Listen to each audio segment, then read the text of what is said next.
நீதிமொழிகள் 30, 24, 25, 26 வாசிக்க. பூமியிலே சிறியவைகளாயிருந்தும் மகா ஞானமுள்ளவைகள் 4 உண்டு. அவையாவன அற்பமான ஜந்துவாயிருந்தும் கோடை காலத்திலே தங்கள் ஆகாரத்தை சம்பாதிக்கிற எறும்பையும் சத்துவமற்ற ஜந்துவாயிருந்தும்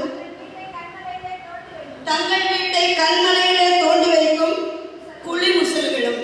நிறைய இன்னும் 2 இருக்கு. எனக்கு இந்த 2 மட்டும் உங்களோடு நான் சேர்த்து தியானிக்க போகிறோம். இங்க நீதிமொழிகள் சாலமோன் எழுதியிருக்கிறாரு ஒரு 2 ஜந்துவை பற்றி. எறும்பு, குழிமுசல். குழிமுசல் நீங்க பார்த்துருக்கீங்களா? நம்ம ஞாபகம் தெரியல. முயல், குழிமுசல் தெரியல. நம்ம முயல் பார்த்துருக்கோம். அப்போ முதலாவது எறும்பை பற்றி நான் உங்களோட சில காரியங்களை பேச போகிறேன். எறும்பு ஒரு சின்னது, அப்படிதானே? நம்ம ஒவ்வொரு நாளும் எத்தனை எறும்பை கொல்றோம்னு நமக்கு தெரியாது, அப்படிதானே? நம்ம நிறைய அது காலம் அப்படியே போறது. அதுக்கு கேரண்டி உண்டா? அதுக்கு கேரண்டியே, அதுக்கு உயிருக்கு கேரண்டியே கிடையாது. ஒரு முறை நாங்கள் கன்வென்ஷன் வச்சிருக்கும் போது ஒரு பாஸ்டர் வந்தார்.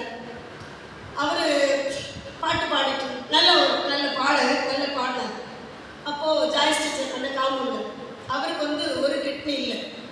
ஆனால் கத்தருடைய ஊழியத்தை செய்து கொண்டிருக்கா. இப்போ இல்லை, அவருக்கு இறந்துட்டாரு. ஆனால் அந்த நேரம் அவருக்கு ஒன்றும் இல்லை, ஒரு கிட்னி இல்லை. அப்போ ஒருத்தர் அவங்கள பார்த்து கேட்டாங்களா, உங்களுக்கு என்ன கேரண்டி இருக்குது அப்படின்னு சொல்லி. உங்களுக்கு நீங்கள் ஒரு கிட்னியை வச்சு தானே வாழ்ந்துட்டுருக்கீங்க, உங்களுக்கு என்ன கேரண்டி இருக்குது? அப்போ அவர் திரும்ப கேட்டாரா, 2 கிட்னி இருக்கு, உங்களுக்கு என்ன கேரண்டி அப்படின்னு. அப்படிதானே? யாருக்குமே கேரண்டி கிடையாது.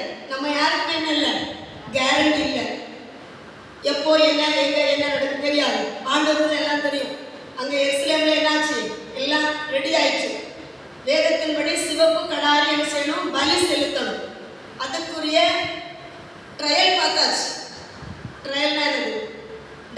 ட்ரையல்னா என்னது? ஒத்திகை.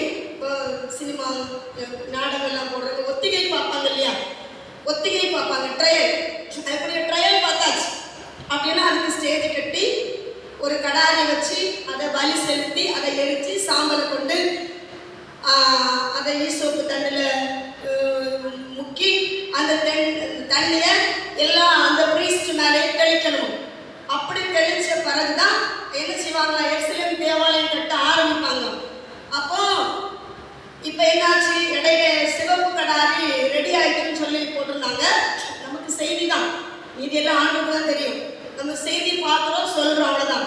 எதுவே பி கேர்ஃபுல். நம்ம கேர்ஃபுல்லாக இருக்கணும், அவ்வளோதான். நீங்கள் நம்புறீங்களோ நம்பலையோ, இது எதுக்கு நம்ம இப்படியெல்லாம் முடி வந்திருக்கோம்னா, ஒரு பிள்ளை ஸ்கூலுக்கு போகுது அல்ல காலேஜ் போகுதுன்னா 3 வருஷம் அல்லது அந்த 1 வருஷம் படித்து பாஸ் பண்ணி அடுத்த வருஷத்துக்கு போகணும். அப்போ அந்த 1 வருஷம் ஃபுல்லாக அந்த பிள்ளை என்ன செய்யணும், ஒழுங்காக ஸ்கூலுக்கு போகணும், ஒழுங்காக அட்டண்டன்ஸ் இருக்கணும், ஒழுங்காக படிக்கணும், ஒழுங்காக டெஸ்ட் எக்ஸாம் எழுதணும், பாஸ் பண்ணணும். அப்போ தான் நம்ம ப்ரமோஷன் அடுத்த இயருக்கு போக முடியும், அடுத்த கிளாஸ் போக முடியும். இப்போ அதை மாதிரி தான் நம்ம ஒவ்வொரு நாளும் எதுக்கு சர்ச்சு போகிறோம், ஆண்டவர் வர போகிறார்.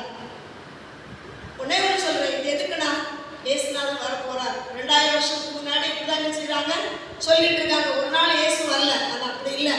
வேதம் சொல்லுகிறது எல்லா அடையாளங்களும் என்ன செய்து கொண்டிருக்கிறது, நடந்துட்டு இருக்கு. நிறைய நிறைவேறிட்டே இருக்குது. இன்னும் கொஞ்சம் 1-2 தான். இப்போ நம்ம வாசற்படியில் ஆண்டவர் இருக்கிறார், உள்ள வரணும், அவ்வளோதான்.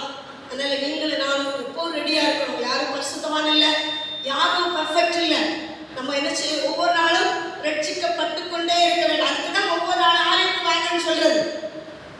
இப்போ டெய்லி ஸ்கூலுக்கு போகாத பிள்ளை பாடம் படிக்க முடியுமா? புரியாது. இன்னைக்கு போகலைன்னா நாளைக்கு அந்த மிஸ் எடுத்த பாடம் புரியாது. அந்த மாதிரி தான் நமக்கும் ஒரு நாள் ஆலயத்துக்கு வரலன்னா அன்னைக்கு தள்ளு தான், ஒரு மாதிரி தான் இருக்கும். அப்போ நம்ம என்ன செய்யணும், ஆலயத்துக்கு என்ன செய்யணும், ஒழுங்காக வரணும். யாரும் எல்லாருக்கும் வேலை இருக்குது. நான் என்ன சொல்கிறேன்னா, எல்லாருக்குமே வேலை இருக்கிறது, பிரச்சனைகள் இருக்கிறது, காரியங்கள் இருக்கிற இல்லைன்னு சொல்லலை. பட் எல்லாத்தையும் கொஞ்சம் ஒதுக்கி வச்சுட்டு என்ன செய்யணும், ஆலயத்தில் உபவாச கூட்டங்கள் என்ன செய்யணும், கலந்து கொள்ள வேண்டும். அப்போது நமக்கு கேரண்டி கிடையாது.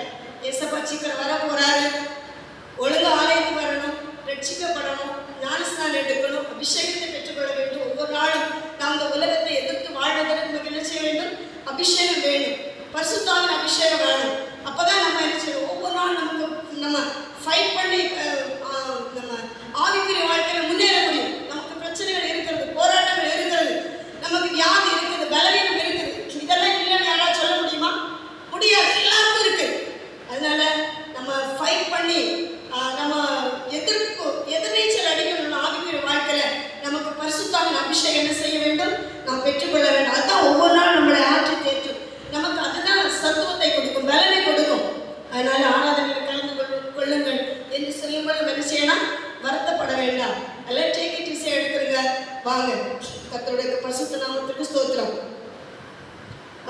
இப்போ இந்த எறும்பு பற்றி நிச்சயம் போகிறோம் பார்க்க போகிறோம். எறும்பு ஒரு சின்ன இது அப்படிதானே, அதுக்கு கேரண்டி கிடையாது. இப்போ இந்த எறும்புல இருந்து நமக்கு சில ஆலோசனைகள் இன்றைக்கு கர்த்தர் நமக்கு நம்மளோடு பேச போகிறார்.